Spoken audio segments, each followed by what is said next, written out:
അച്ഛൻ മരിച്ച് കർമ്മങ്ങൾ ചെയ്യേണ്ടി വന്നപ്പോഴാണ് സത്യത്തിൽ മതാചാരങ്ങളുമായി ഞാൻ ബന്ധപ്പെട്ടു തുടങ്ങിയത്. അതുവരെ ഒരു യുക്തിവാദം ലൈനായിരുന്നു.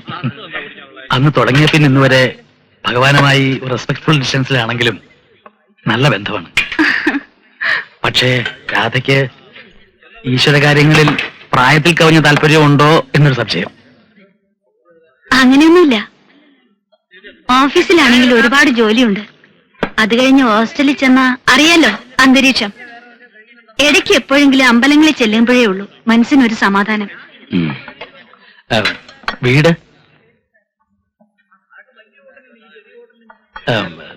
നാട്ടിൽ പോവാറില്ലേ? അവിടെ അങ്ങനെ ആരുമില്ല. ഉള്ളവരുമായി വലിയ അടുപ്പമില്ല. ഈ ഹോസ്റ്റലിലെ താമസം അവസാനിപ്പിച്ചിട്ട് തിരക്കൊഴിഞ്ഞ ഭാഗത്ത് എവിടെങ്കിലും ഒരു വീടെടുത്ത് താമസിച്ചൂടെ? ശല്യപ്പെടുത്താരും ഉണ്ടാവില്ലല്ലോ. ആലോചിക്കാനിട്ടല്ല, ഒത്തുകിട്ടണ്ടേ.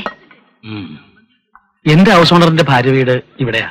അയാളുടെ അളിയന് ഈ വീട് വാടകയ്ക്ക് എടുത്ത് കൊടുക്കലും സ്ഥലം വാങ്ങിക്കലും ഒക്കെയാ പണി. ഞാൻ ഏർപ്പാടാക്കാം. നാട്ടിൽ നിന്ന് സഹായത്തിനൊരാളെ കൊണ്ടുവന്നാ പോലെ. അവിടെയാണ് പിന്നെയും പ്രശ്നം. നാട്ടിൽ നിന്ന് ഒരാളെ കിട്ടാൻ. ഓഹോ, ഞാൻ അന്വേഷിക്കട്ടെ. പണ്ട് വീട്ടിൽ നിന്ന ഒരു നാണയമ്മയുണ്ട്. അവര് ഫ്രീ ആണെങ്കിൽ ഐഡിയലായിരിക്കും.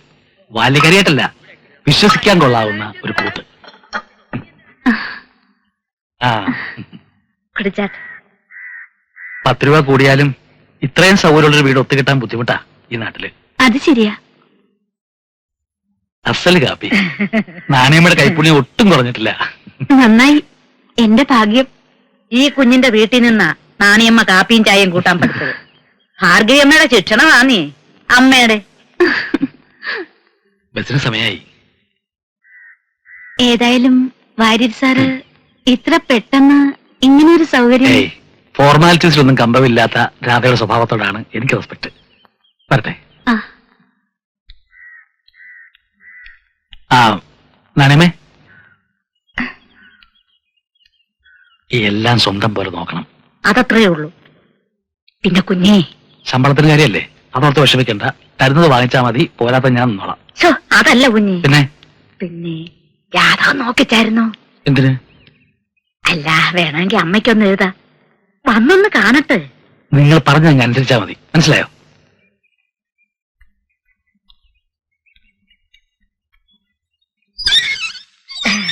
പെറ്റമ്മേക്കാ കാര്യമായെന്നെ.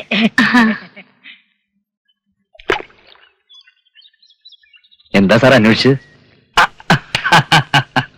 അല്ലടോ, താനും സന്ധ്യയും തമ്മിൽ കൊച്ചുനാള് തൊട്ടേ അടുപ്പത്തിലായിരുന്നു അല്ലേ? ഇപ്പെന്താ സാറേ പെട്ടെന്ന് ഇങ്ങനെ ഒരു? അല്ല, ഈ പറയാൻ തനിക്കും കേൾക്കാൻ എനിക്കും സുഖമുള്ള കാര്യങ്ങളാവുമ്പോ. അത് ശരി. അങ്ങനെ ഒരു മാനസികാവസ്ഥയിൽ എത്തിങ്ങി പറയാം. സന്തോഷമുള്ളൂ. എങ്ങനെയായിരുന്നു? ട്രാൻസ്ഫർ കിട്ടി പുതുക്കാട് ചെല്ലുമ്പോഴാ ഞാൻ അവൾ ആദ്യം കാണുന്നത്. അതെയാ? അപ്പോ എങ്ങനെയായിരുന്നു ഒരു തുടക്കം? അങ്ങനെ പ്രത്യേകിച്ചൊരു തുടക്കമൊന്നും ഇല്ലായിരുന്നു സാറേ. എന്നാലും ഒരു ദിവസം ഞാനിങ്ങനെ വരുമ്പോ എതിരെ അമ്പലത്തിൽ നിന്ന് വരുന്നു കതിര് പോലത്തെ ഒരു പെങ്കൊച്ച്. കണ്ടപ്പോഴേ മനസ്സിലിരുന്ന് ആരോ മന്ത്രിച്ചു, മോനെ വേണുഗോപാല, ഇതാ നിനക്കായി ഈശ്വരൻ തീർത്ത നിന്റെ നേർപകുതി വലവീശി പിടിച്ചോന്ന്. അത് അങ്ങനെ തോന്നാം. അല്ല, എന്നാലും തനിക്ക് അങ്ങോട്ട് തോന്നിയ ഇഷ്ടം ഇങ്ങോട്ട് കൊണ്ടെന്ന് എങ്ങനെ മനസ്സിലായി? തഞ്ചത്തിന് ഒറ്റയ്ക്കൊരു ദിവസം മുന്നിൽ കിട്ടി. ഒറ്റ ചോദ്യ. പുതുക്കാട്ടെ ഇളയ മൂപ്പിൽ തമ്പുരാന്റെ മകളല്ലേ? അച്ഛനെന്റെ സുഹൃത്താ. എപ്പോ നോക്കിയാലും മകളുടെ കാര്യം പറയാനേ തമ്പുരാന് നേരമുള്ളൂ. കേട്ടപ്പോ പെണ്ണിന്റെ മുഖമൊക്കെ തെളിഞ്ഞു. അപ്പോ കുട്ടിയുടെ അച്ഛനെ നേരത്തെ പരിചയമുണ്ട്? ഏയ്, എവിടെന്ന്? വഴിയിൽ വെച്ച് ഞാൻ ആ പെങ്കൊച്ചിനോട് കൊച്ചുവർത്താനം പറഞ്ഞു എന്നറിഞ്ഞ തമ്പുരാൻ കിങ്കരന്മാരെ വിട്ടെന്നെ അരിയും. ചുമ്മാ വെച്ചങ്ങ് കാച്ചിതാന്ന്. എന്നാലും വെറുതെ ഒരാളോട് എങ്ങനെയാടോ നുണ പറയാ? എന്റെ സാറേ, യുദ്ധത്തിനും പ്രേമത്തിനും എന്തടവും പ്രയോഗിക്കാം. പുരാണത്തിലുണ്ട്. എന്നിട്ട് തിരുവോണമല്ലേ നക്ഷത്രം എന്നൊരൊറ്റ ചോദ്യ. അമ്പലത്തിൽ അർച്ചനയ്ക്ക് പറഞ്ഞേൽപ്പിക്കുമ്പോ എന്റെ പൊട്ടഭാഗ്യത്തിനെ കേട്ടായിരുന്നേ. ശരി. പെണ്ണ് വിരളാതിരിക്കുവോ? ആ കൈ ഇങ്ങോട്ട് നീട്ടാൻ പറഞ്ഞു. അതിനാ? ചുമ്മാ ഒരു നമ്പറിന്. പെണ്ണ് മടിച്ചിട്ടാണെങ്കിലും കൈ നീട്ടി. കൈ തൊടാതെ തികച്ചൊരു മാനിനെ പോലെ മാറി നിന്നുകൊണ്ട് ഞാൻ അവളുടെ ഹസ്തരേഖാ ഫലം പറഞ്ഞു. ജ്യോതിഷം പഠിച്ചിട്ടുണ്ടല്ലേ? ഓ, പെങ്കുച്ചുങ്ങളുടെ കൈ നോക്കി പറയാൻ ജ്യോതിഷം പഠിക്കേണ്ട കാര്യമുണ്ടോ സാറേ? ചുമ്മാ അങ്ങ് പറയണം. പറഞ്ഞു. ആയുസ് അങ്ങനെ വെട്ടി കുഴിച്ചിട്ടിരിക്കുകയല്ലേ. ഉയർന്ന ചന്ദ്രമണ്ഡലം, ബുദ്ധി, മംഗല്യരേഖത തെളിഞ്ഞു തെളിഞ്ഞു വരിക. ഉത്തമ പുരുഷ സംയോഗം എന്ന് വെച്ചാ ഇത്രയും പൊരുത്തമുള്ളൊരു ഭർത്താവിനെ ഒത്തുകിട്ടുക അപൂർവം എന്നർത്ഥം. കൈ അങ്ങോട്ടൊന്ന് ചിരിച്ചേ. അങ്ങോട്ടല്ല, അങ്ങോട്ട് അങ്ങോട്ട്. സന്താന ഭാഗ്യം ഒന്ന് നോക്കട്ടെ. ഞാൻ പോണ ദേ, മുഴുവൻ പറഞ്ഞില്ല.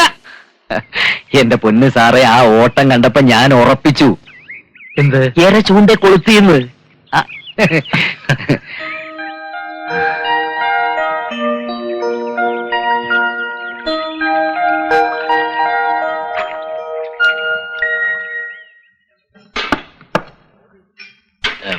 രാധയുടെ നാളെന്താ? നക്ഷത്രേ? ഉത്തരാടം. ഉത്രാടം. ആ കൈയൊന്ന് ഇട്ടു പ്ലീസ്. ഏത് കൈ? ആ കൈ.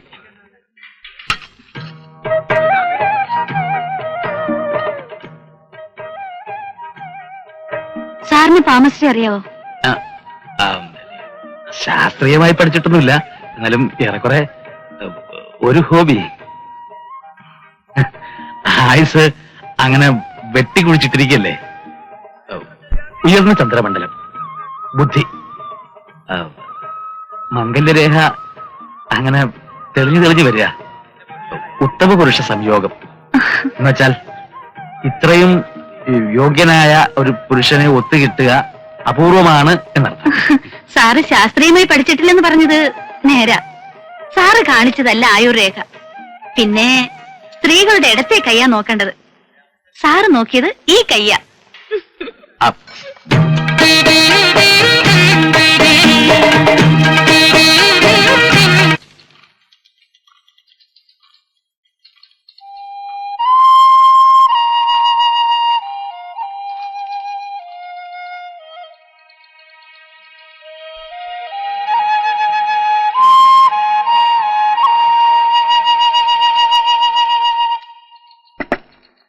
അല്ല, പിന്നെ ഈ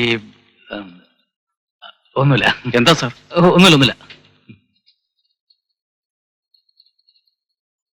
ഓമനെ, രാധ ഇന്ന് ലീവാ.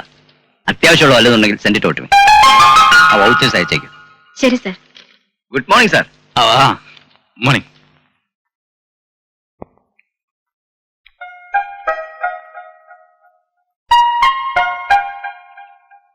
വീട് പൂട്ടിയിട്ടിരിക്കുക.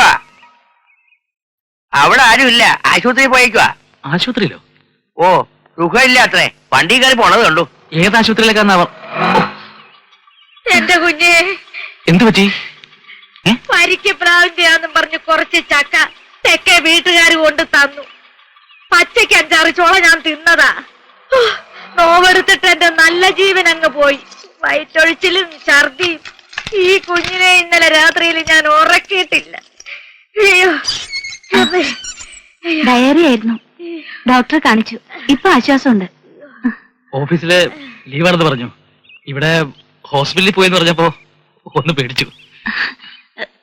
കേറുന്നില്ലേ? ഇല്ല, എനിക്ക് 1-2 പേരെ കാണാനുണ്ട്. നാളെ കാണാം.